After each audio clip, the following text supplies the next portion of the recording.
Okay, so the first thing we have to cover is making databases. We have to have some databases before we can then put stuff anywhere inside of those databases.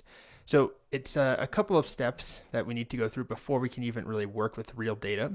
But this is a really important piece of using MySQL or really any SQL database. So we've got our database server that's already installed and set up, and within the world of a database server, we can have a bunch of different databases. So these are self-contained sort of silos of information, silos of data and tables, which we'll learn about shortly. And they have nothing to do with one another.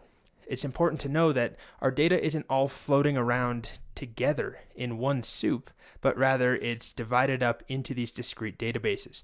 So we could have a dog walker database, a news site database, just a practice database if you're trying things out, and they're all separate. So let's zoom in on just two, dog walker database and a soap shop database. So we have a dog walking app and a soap e-commerce store, I guess. Both of these will have some data, right, that is unique to them. So we'll have some dog stuff, dog profile, walkers, something like that inside of the dog walker database, and we'll have a soaps set of information in the soap shop database. But they also might both have users. They might both have payments, but we want them to be separate, right? We can't have contamination where all of a sudden we're charging people in the dog walker database when they buy soap or vice versa. We want to have each set of data in its own little bubble. So that's what we call a database.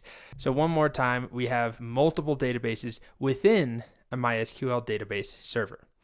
So the first thing we need to do as far as code is take a look at what databases currently exist. When you install MySQL, there will be some default databases. You probably won't need to touch them at all right now. Well, you definitely won't need to right now. But this command, show databases, we've actually seen it briefly when we installed. This will show us those databases. So I'm going to flip between using the terminal and Workbench in this video just to make sure we cover all the bases. The first thing we'll do is fire it up in the terminal. So again, this command is mysql-u, and then I'm logging in as root. That's the only user we have right now. And then I'm going to provide a password afterwards, -p. So I need to provide the root password that I set up. And I hit enter, and if I have the right password, this is what I see. Now I'm going to clear my screen with Control L just so you don't have to look at all this text. And my prompt has changed to MySQL. So I type stuff in here, and I am in MySQL land. I get an error because that doesn't mean anything to MySQL. But this should.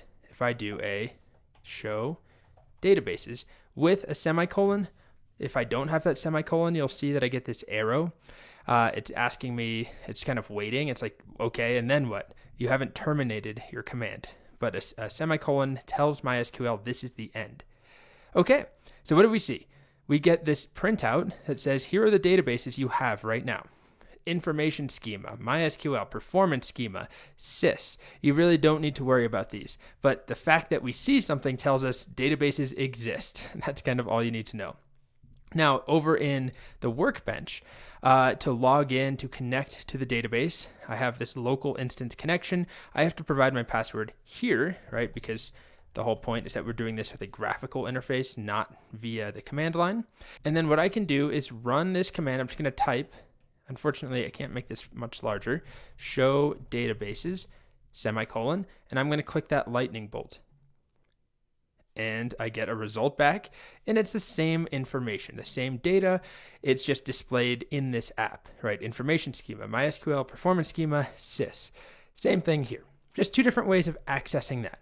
Now, this is not that exciting at the moment, not at all exciting, because we don't have any new databases, and that's going to change in the next video.